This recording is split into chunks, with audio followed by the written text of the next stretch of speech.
Hey YouTube, we're here for a quick video today. It's still super windy. I wanted to be doing some flight videos this weekend, but I want to fix this crack here. Looks like at one point I must have had a prop strike on there, and there's a couple of different ways I know to fix it. One, you could fill it with a medium CA or thick CA. I'm going to show you my preferred method, which is use a cotton swab. I ripped off a little bit here. I'll show you how I did that. Take the cotton swab, grab the tip of it, just kind of twist it out a little bit, and this will help get those fibers lined up, and you can even twist it into a point and then just like let it come out there. And what you want to do is you make them align kind of straight like that. Control and pick up your plane like this, and what you want to do is you want to lay it over the area that's affected by the damage.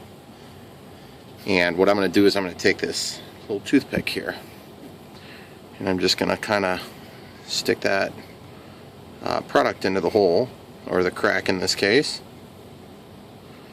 It's super easy to do this, and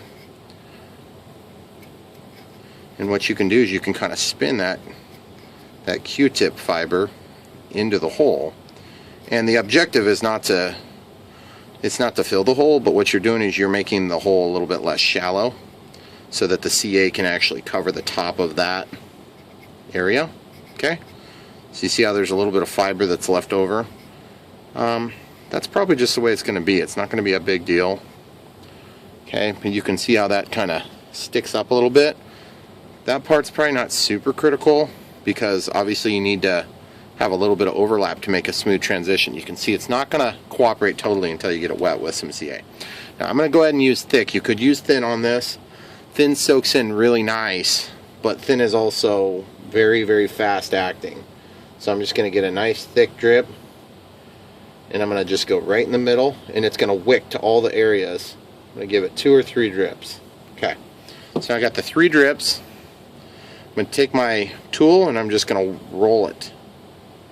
Just let it cover up that hole, and then I'm going to roll it back the other way, and I'm just going to work those fibers.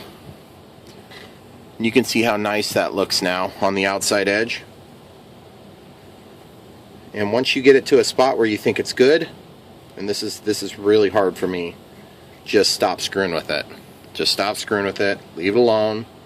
I'm going to do just one more small drip here on the top. And the reason I did that small drip on the top is because I noticed that it hasn't, you want to saturate that material. And then if you see little stragglers, like there's a little piece of fiber here, I want to just bring that back and lay it down. Okay, and then leave it. Don't touch it. 2 ways you can cure this. You can let it sit and air dry, or you can take and use some kicker or some accelerator. I call it kicker, even though this stuff isn't kicker, it's Instaset. And you want to be sparing with this. You don't want to go too nuts, because it'll make that paint run. So you just give it one little spritz. I didn't hit the target, that's why I did 2. Lick your finger, spread it, make sure everything is smooth, which is kind of gross. I admit, I think it's gross, and I'm doing it. So there you go. That's what it looks like when you're done. So then, of course, the final step is going to be for us to paint that. But you can see it's not just that you've masked the damage, you've actually filled it in. So one little nick there, you see there's one little edge. I can feel it when I rub my finger across there. I'm just going to chop that off quick with this X-Acto knife. And be careful not to gouge the rest of the material around it. This foam stuff, it's super nice because it's light and it works pretty generally well, but it's very delicate.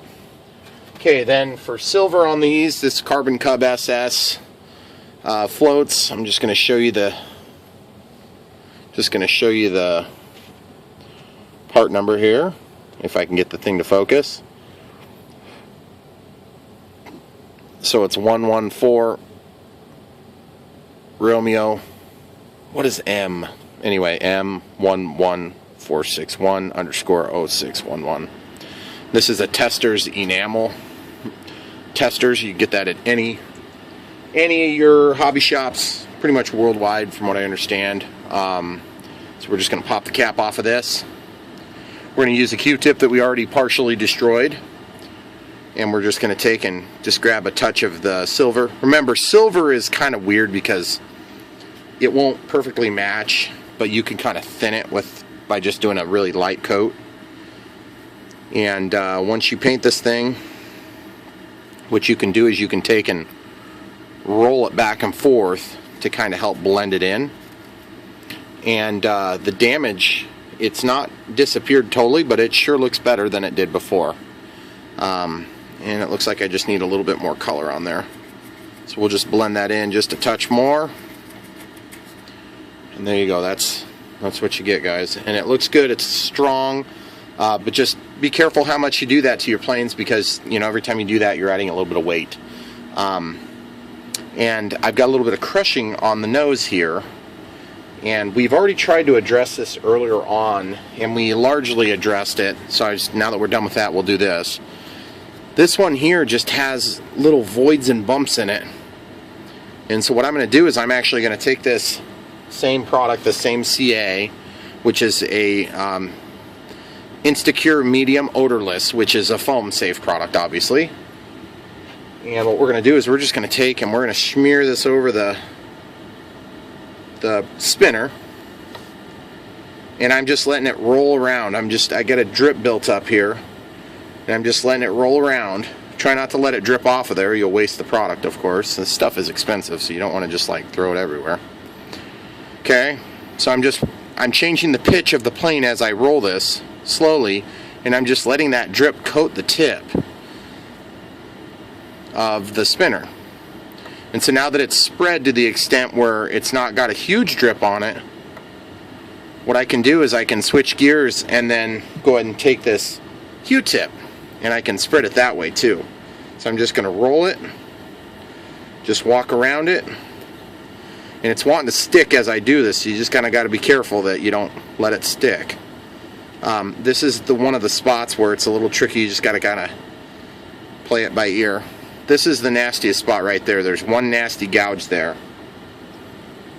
So I'm going to take this and I'm going to do one little drip to fill that void. And I'm just going to kind of go a little bit thicker than I would normally go. And then I'm just going to spray it with Instacure. Just a partial spray. And then on the other side, just a partial spray. We're just going to let that set.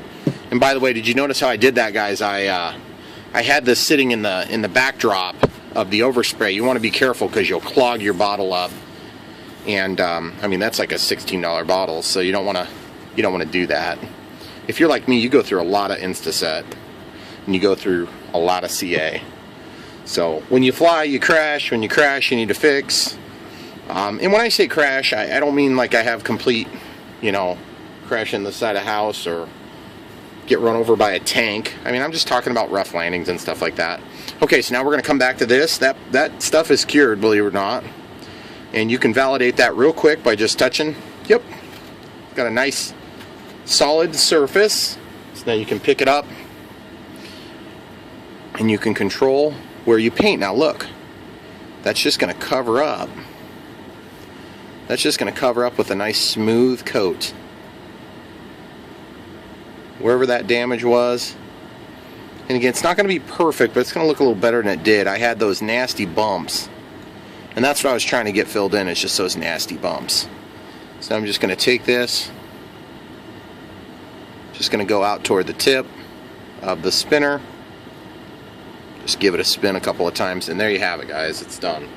We're just going to look at our other repair, make sure everything looks satisfactory before we throw the Q-tip away. We can throw it away. Thanks a lot for watching, guys. I have a problem on this plane I wanted to talk to you about before I ask you to like and subscribe and all that good stuff.